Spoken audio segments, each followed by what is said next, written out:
Hi yogis and climbers, my name is Daria and today we're doing a climbing recovery practice. You can do it right after you've been climbing or on your rest day. We will address all the major parts that you've worked on a climbing day, such as hips and shoulders, and we'll add some twists to open up the spine. If you feel quite tight, you can have a couple of blocks handy. Also, if you're working with any injuries, you can skip or modify some of the poses so as to not aggravate your injury. Let's get started. So first we'll integrate and activate, and then as we warm up, we can start moving into those deep stretches later in the sequence. So let's start in child's pose, bringing your big toes together, spreading your knees as wide as you wish, and then sitting down towards your heels, sliding your arms forward. If this is too much to start, you can place a block underneath your forehead, and you can also place a blanket to connect your thighs to your shins. So settle in here, begin to stretch through the spine, gentle stretch through your hips. Starting to observe your breath as you connect your mind with the body.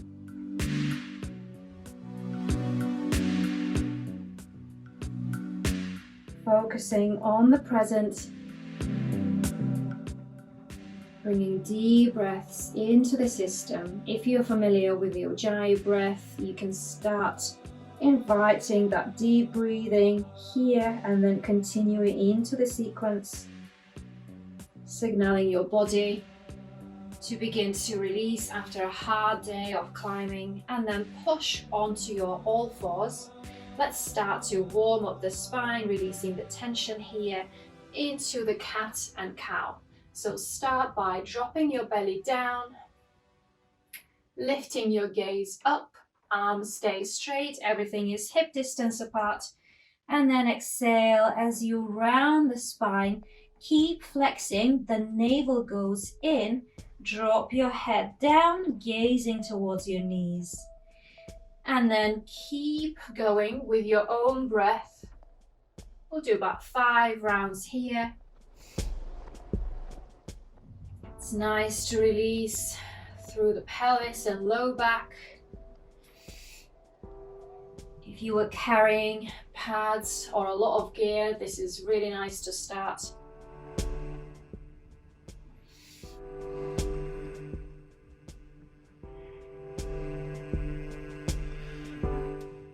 Come back to neutral, engage your core slightly, and then moving into our first downward facing dog to open the shoulders, spine and hamstrings. So sliding your right leg out, point your right heel away from you, couple of movements back and forward here, and then bring your right knee down, slide your left leg out, find that nice stretch into the calf. And then bringing both knees off the mat, find your way into a little plank, and then begin to push into downward facing dog.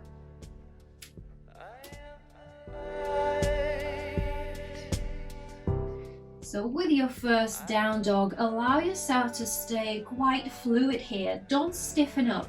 And if your shoulders are really tight, I would encourage you to bring the webbing between your index and your thumb forward, and then point that space forward. So fingers are slightly pointing outwards, and then push your hips up and your chest down.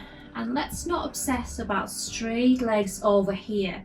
So keep your knees soft and focus on the stretch from your wrist to your tailbone.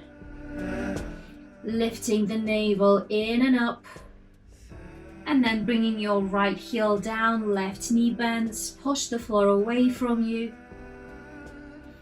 and then change, right knee bends, left heel down, ears in line with your arms, gaze towards your feet, and then bend both knees again.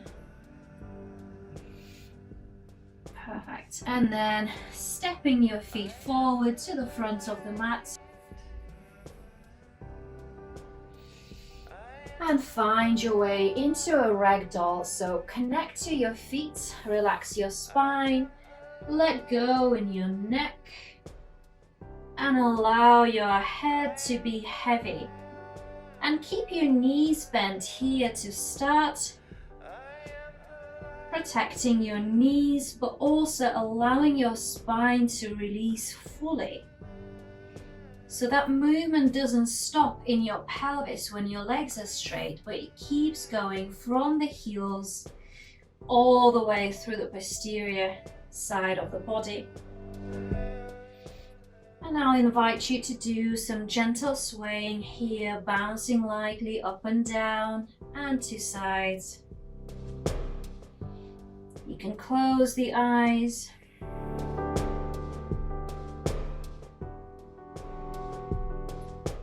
And stick your tongue out here to relax your jaw. And breathe out.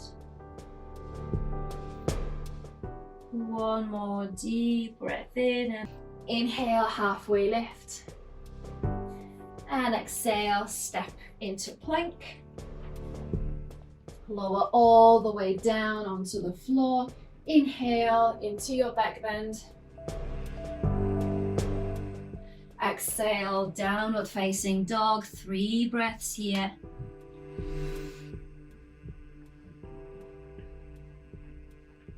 And when you're ready, let's inhale and step your right leg in between the hands. So let's move into our hip flexors. And if you have any sensitivity in your knees, you can either cushion the knee and fold your mat, or you can instead do the variation with the knee off the floor. So wherever you are, just settle in. So we're not being completely passive here and just allowing everything to drop. So the legs are still working. Give yourself some height. Bring your hands onto your right knee. Activate your pelvis and then extend the arms up to the ceiling. And with this engagement, you can then allow yourself to sink a little bit more, keeping your spine long.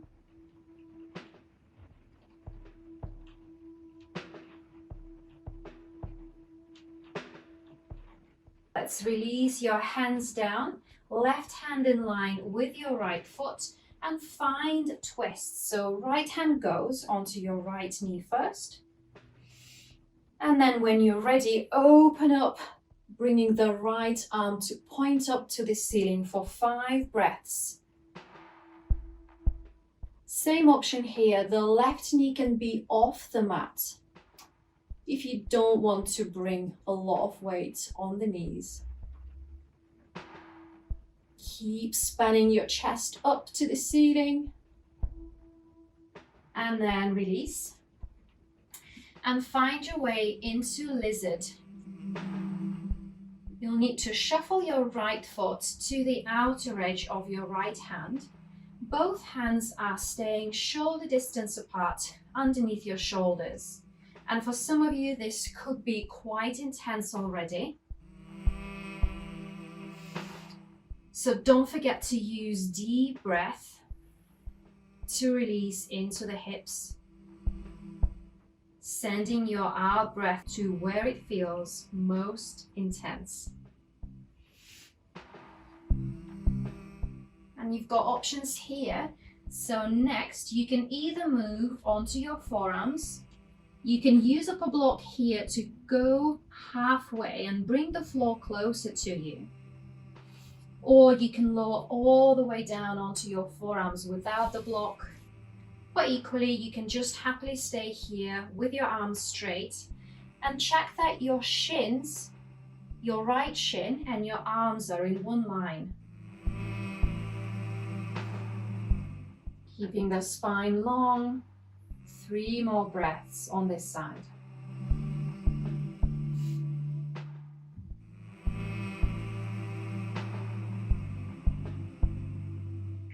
Perfect. And then before we finish and start other side, let's bend the left knee and see if you can grab hold of your left foot with your right hand.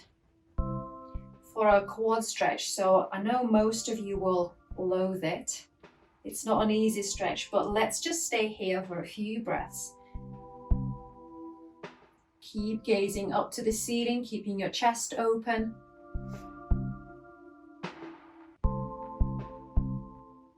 Deep breath in and breathe out. Okay, great work. Let's come out and change sides. So you can bring both knees together. If you need to sit down into a child's pose before other side, go for it. If you want, you can do it from a down dog. And let's move the left foot between the hands, bringing your right knee down. So use some cushioning here, or you can go for the variation with the knee off the floor. Your choice. So settle in. You want to make sure your left shin is perpendicular to the floor, and then bring your hands onto your left knee. Engaging your hips, so you will lift up slightly. And then hands on the waist and reach the arms up. Feel the length of the arms as if they were growing all the way from the waist. Gaze upwards. Now maybe you can sink a bit lower, but keep your hips engaged, don't just collapse. Perfect. And then hands down into your twist. Right hand in line with the left foot. Hand on the left knee, twist into your left thigh. And then when you're ready, arm can lift up toward the ceiling for 5 breaths.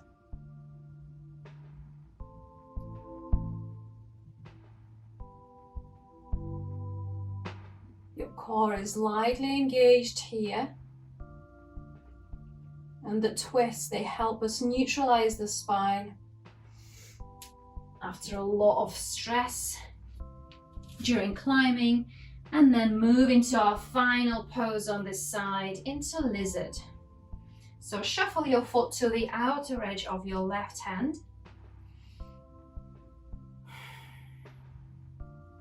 If you need to wiggle around a couple of times, a couple of breaths before you settle, then do so. And then choose your options here. You can stay with the arms straight. If you like, you can bring a block and bring your forearms onto a block or onto the floor. But if you lower down all the way, make sure you've not just collapsed with the spine so you're here. Keep the length in the chest, moving the crown of the head forward, away from your back foot. Close the eyes. We're here for 5 more breaths.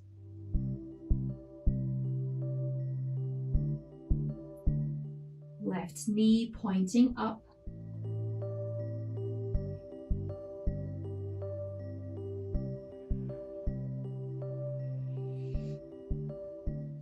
And then let's slowly come up for a quad stretch. So roll over the right knee and see if you can grab hold of it. So don't worry if it's too far. You can just point your left arm back. If you can hold onto the foot, then do so. Take it with you and just allow yourself to sink lower.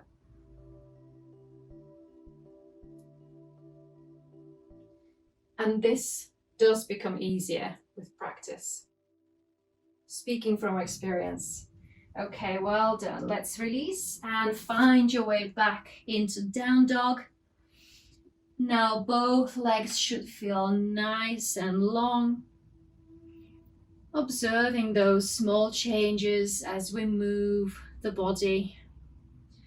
And then step forward to the top of the mat.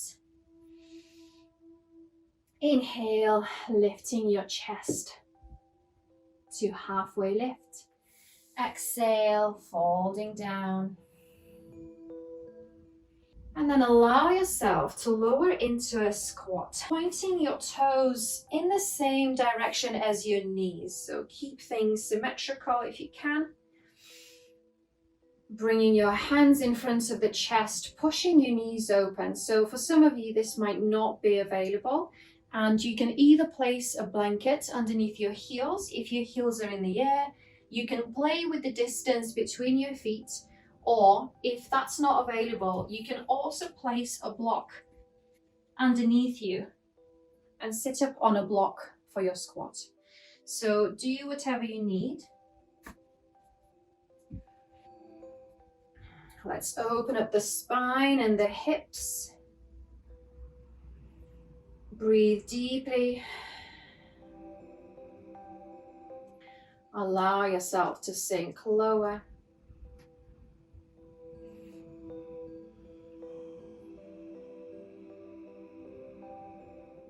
Let's try not to be entirely passive here. So now you engage your pelvis, pressing your hips against your arms. And it's like you try and bring your feet together, squeezing the mat in between. So you will probably lift up about an inch off the floor, and notice how that changes the pose. Okay, nice work. From here, let's straighten the legs and find another deep fold that will also stretch into our forearms and wrists. Coming into gorilla pose, so you want to keep your feet hip distance apart, maybe slightly wider depending on your flexibility. Bend your knees deeply and slide your hands underneath your feet in a way where your big toes will press on the base of your thumb. And for this one, you can keep your knees as bent as you need. And with time, the legs might be able to straighten up a bit more, and you can release your head, give it a shake.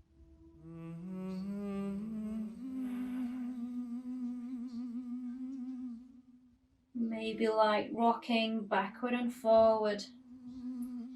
And if none of this is available, you can also do it with the help of a block, where you just bring the backs of the hands down in front of you and then bend your knees as you wish. So a couple more breaths in gorilla.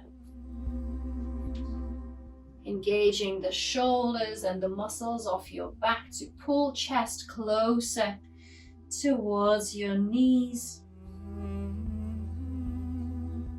And then release.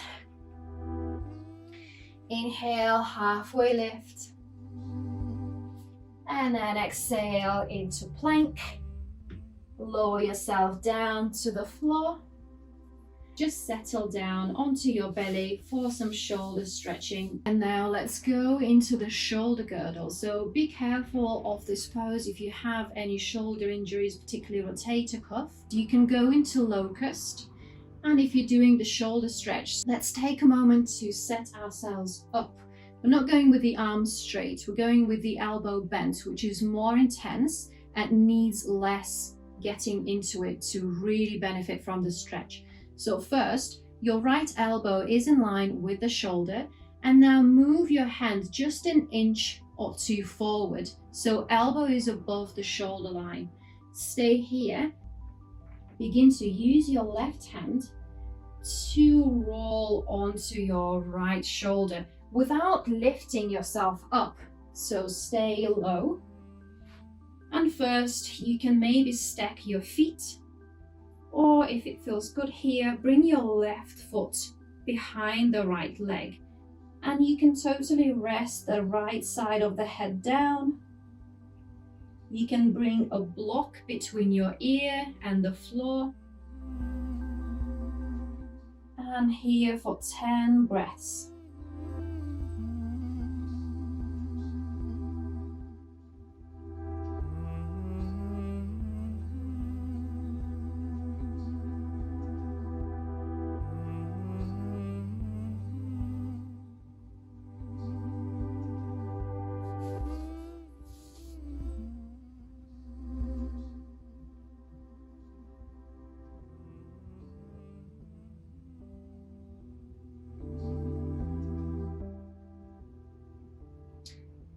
Let's slowly come back to center and change to the other side.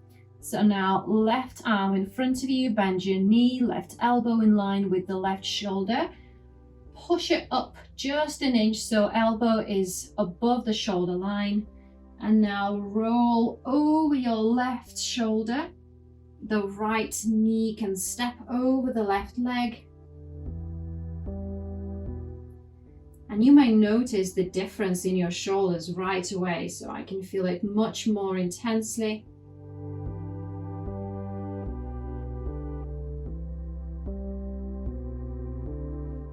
We're here for 10 breaths.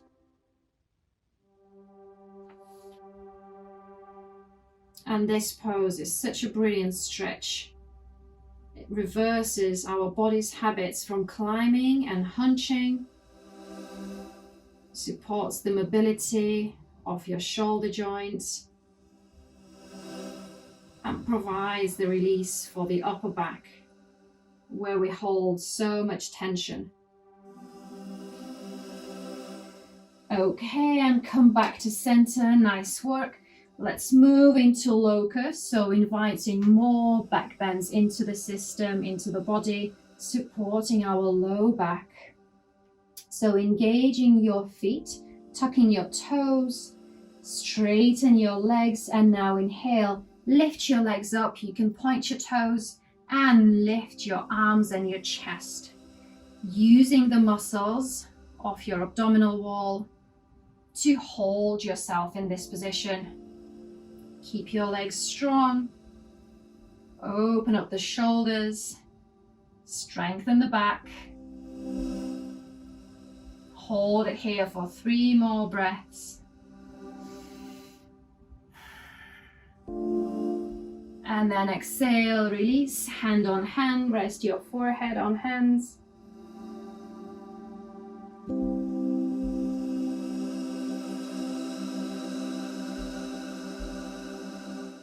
And let's repeat with the variation with bound hands. So let's go deeper into the shoulders, interlace your fingers if you can. If not, repeat the first variation. You can also try and hold on to your opposite elbows behind your back. So choose the variation that's accessible, tucking your toes, engage your legs, lift your legs up, point the toes, lift your chest up.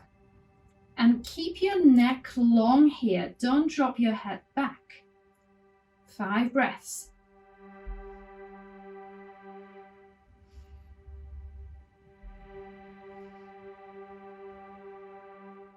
And release. Nice work. Hand on hand. Rest your forehead down on the hands.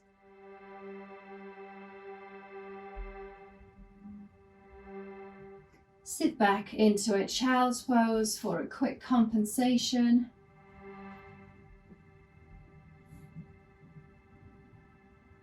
To release the low back. And find your way into a neutral tabletop for puppy pose. Going deeper into the chest and into the arms. Begin by sliding your hands forward without moving your hips, so your pelvis is above your knees. And then slide your hands down until your forehead can touch the floor. And if it's too far, you can bring a block underneath your forehead.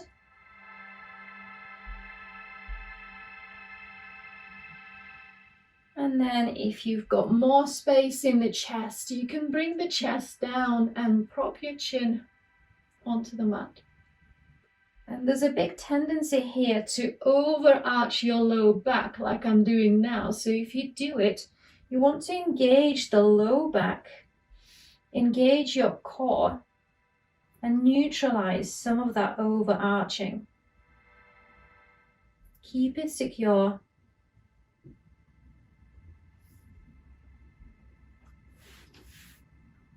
So slowly come out, either by moving into a child's pose or back onto your belly.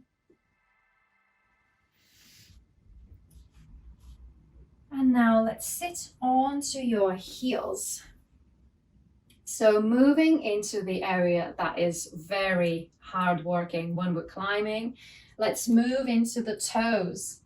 So tuck your toes and we're going to sit onto the heels. So if it's too much, what you can do is you can just gradually introduce this movement by leaning slightly forward and then eventually straightening your chest. Rest your hands on your knees. Close the eyes. See if you can still breathe deeply. Our feet and our toes get really cramped when we're wearing the shoes, especially climbing shoes, balancing on tiny holes. And this will stretch the soles of the feet, the arches. Perfect. And to carry on with the same theme with the feet, move into the ankles. So we'll reverse the stretch. So you want to simply point your toes. For some of you, just sitting onto your heels could be enough of a stretch. Otherwise, see if you can lean back and move your knees up. You can rest your weight onto your hands, or you can try and balance with your hands on your knees or your hands in the air.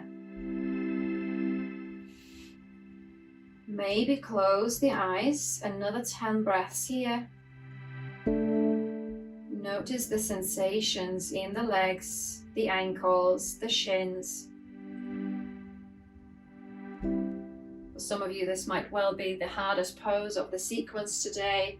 And then slowly, let's come out. Take time to arrive into your Shavasana. And here you can run your fingertips along the back of your neck. Elongate the neck as you gently cradle your head down. And then slide your feet out one by one. If you still need to adjust anything, then do it now. And we've arrived to Shavasana, corpse pose. And see if you can be as still as the name of the pose suggests, both in the body and in the mind, feeling all tension, tiredness, stiffness disappear with each exhale you take. The body is soft and warm and heavy on the floor. There's no tension in the muscles and the mind is calm. Let us stay in this state for a little longer.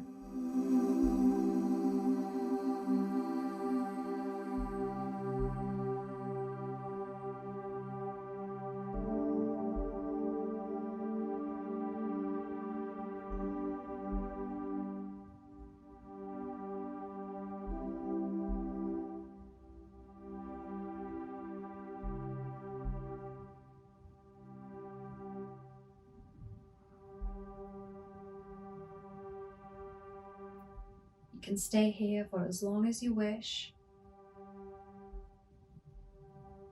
And when you're ready to come up, stretch your arms over your head. Hug your knees towards your chest. Roll onto your right side. And come back to a seated posture with your eyes closed. Thank you, yogis and climbers. I hope you enjoyed this sequence with me today, and I hope this will relieve some of the soreness and some of the achiness if you practice it. Thank you.